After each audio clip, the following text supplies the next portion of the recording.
आज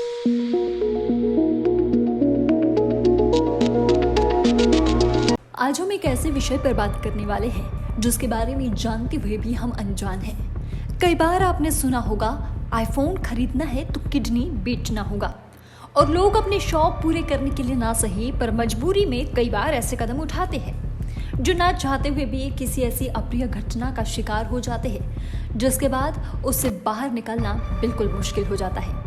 आज हम एक ऐसे ही विषय पर बात करेंगे। आज हम बात करने वाले हैं किडनी स्कैम की, और इस वीडियो में ये भी बताने वाले हैं कि कैसे भारत में लोग इस स्कैम का शिकार होते हैं, कैसे लोगों को बरगलाकर इस स्कैम का शिकार बनाया जाता है। सबसे चौंकाने वाली बात मैं आपको बताऊं, ये ऑर्गेनाइज्ड किडनी ट्रांसफ़र का जो बिजनेस होता है वो बिल्कुल इलीगल होता है। कुछ सालों पहले तमिलनाडु इस स्कैम का हब हुआ करता था, लेकिन अब ये केसेस देश की राजधानी दिल्ली में सबसे ज़्यादा देखने को मिलते हैं। ये तस्वीर आप देख रहे हैं, यह है डॉक्टर हॉरर। इन्हें डॉक्टर अमित भी कहा जाता है।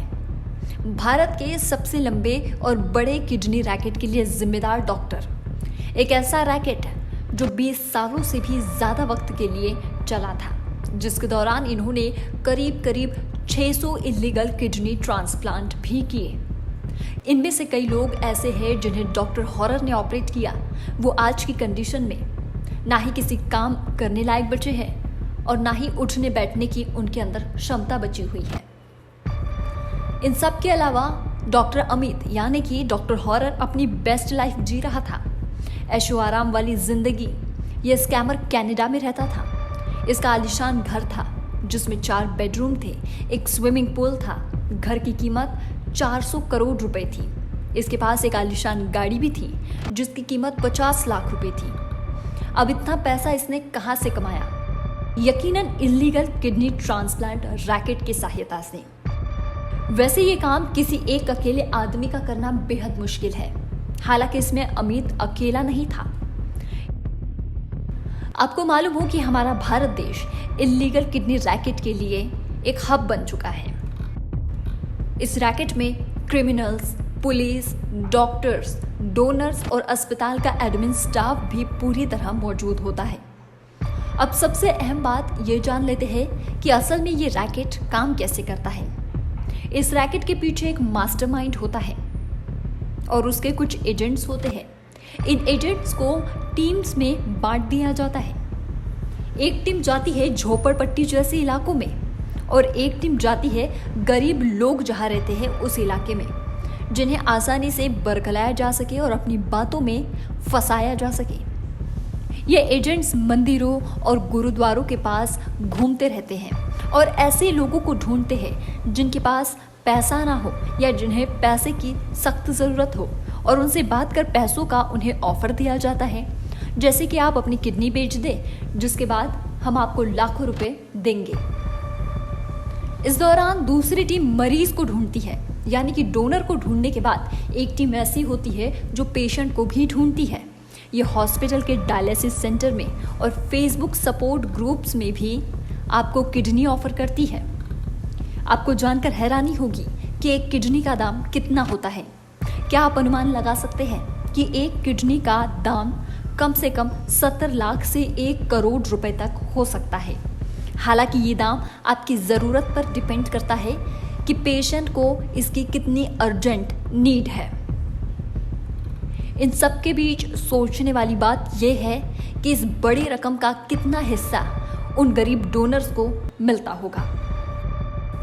आपको जानकर हैरानी होगी और आप अनुमान भी नहीं लगा पाएंगे कि डोनर को इसका कितना हिस्सा मिलता होगा।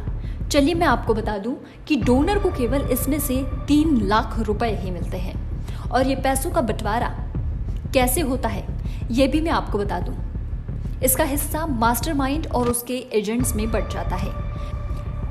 किडनी देने वाले डोनर जिन्हें बहकाकर किडनी देने को मनाया जाता है वे बेहद गरीब होते हैं। इन्हें ट्रेन भी किया जाता है अस्पताल की ऑथोराइज्ड कम्युनिटी के इंटरव्यू के लिए। अब आप सोच रहे होंगे कि इंटरव्यू क्यों लिया जाता है।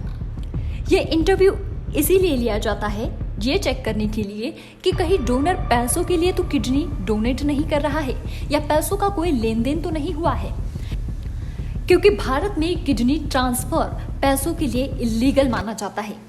ये किडनी ट्रांसप्लांट तभी हो सकता है जब डोनर और पेशेंट दोनों एक दूसरे से रिलेटेड हो, यानी कि संबंधी हो या फिर रिश्तेदार हो।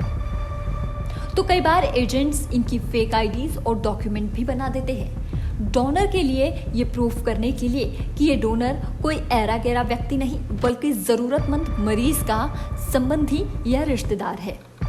दोस्तों, ये इलीगल किडनी रैकेट का नेटवर्क इतना ज्यादा बढ़ा हुआ और सोफिस्टिकेटेड है कि इसमें काम करने वाले एक दूसरे के लिए बिल्कुल अनजान हैं, यानी कि वो एक दूसरे को बिल्कुल नहीं जानते हैं।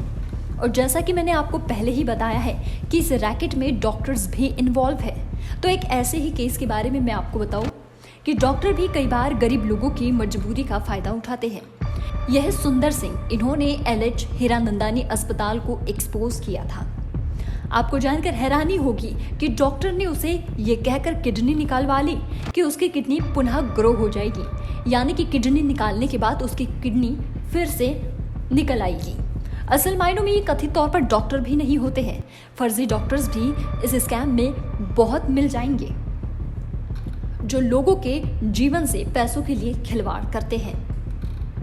अब गरीबी ही केवल एक कारण नहीं है इलीगल किडनी ट्रांसप्लांट के लिए, इसके अलावा डिमांड और सप्लाई के बीच मिसमैच भी एक बहुत बड़ा कारण है।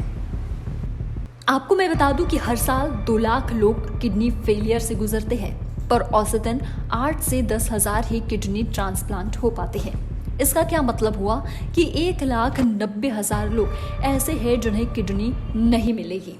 अब लेक ऑफ सप्लाई की वजह से ही एक ब्लैक मार्केट जनरेट होता है। अब आपके मन में यह सवाल आ रहा होगा कि भारत तो 130 करोड़ लोगों की आबादी वाला देश है, फिर महज 1,90,000 किडनी मिलना कोई बड़ी बात नहीं है, फिर इतनी मुश्किल क्यों? इसके पीछे भी वजह है। सबसे पहले the transplantation of human organs and tissues act 1994। ये एक्ट 1994 में लागू किया गया था ह्यूमन ऑर्गन्स की इलीगल सेल को बैन करने के लिए। इस एक्ट के बहुत सख्त रूल्स भी हैं, जिसमें यह बताया गया है कि कौन किडनी डोनेट कर सकता है और कौन नहीं, जिसमें केवल पेरेंट्स, भाई बहन, बच्चे, पति या फिर पत्नी, सिर्फ इतने लोग इस एक्ट के हिसाब से डोनेट कर सकते थे। डोनेशन के लिए हमें इसके साथ ही बहुत सारी चीज़ों को ध्यान में रखना होता है, जैसे कि ब्लड ग्रुप मैच कराना है या फिर डोनर की उम्र 18 साल से ज़्यादा हो।